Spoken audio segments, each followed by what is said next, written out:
Barks Alpha here, reporting for Newshound from Mount Royal Park in Montreal with your 24-hour crypto bulletin. Today's stories: Infinite Mint decimates Truebit in a $26 million hack. South Korea's Supreme Court greenlights exchange seizures. The new EU crypto tax law is live. Polygon set to acquire ATM operator. And Solana Mobile Airdrop set for January 21st. Let's dig. The Truebit protocol has suffered a catastrophic security failure, with a hacker draining 8,535 ETH, around $26 million, sending the TRU token into total collapse. Security firms identified a flaw in an outdated smart contract that allowed the attacker to print TRU tokens for free and dump them into liquidity pools to siphon out funds.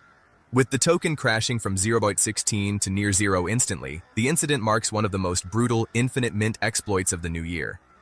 Next up, in a landmark ruling for digital asset law, South Korea's Supreme Court has upheld the government's power to confiscate Bitcoin held on centralized exchanges. The decision stems from a money laundering case where 55.6 BTC was seized from an individual's exchange account. The defense argued that Bitcoin is an intangible digital token rather than physical, and therefore immune to traditional seizure law. However, the court stated that electronic information with managed economic value constitutes property under the Criminal Procedure Act.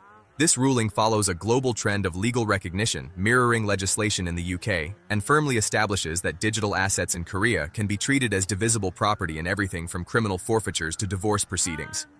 Speaking of legislation, as of January 1st, the European Union's DAC8 directive has officially gone into effect, mandating a sweeping new tax reporting regime for all custodial crypto platforms operating within the bloc.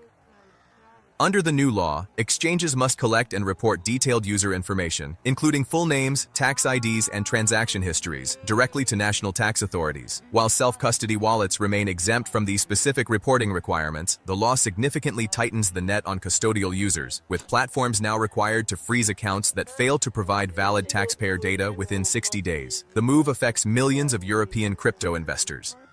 In other news, Polygon is reportedly in final negotiations to acquire CoinMe, one of the largest Bitcoin ATM operators in the US, for between $100 million and $125 million. The deal would give the network control over 50,000 kiosks across 49 states, potentially providing a direct physical gateway for Polygon-based stablecoins and dApps to millions of retail users. However, the acquisition comes at a turbulent time for CoinMe, who were recently ordered to pay $8 million in restitution over allegations of illegally converting unredeemed customer funds into corporate revenue. Lastly, Solana Mobile users have been snapshot for Seeker Season 1 as part of an scheduled airdrop of the native SKR token set for January 21st.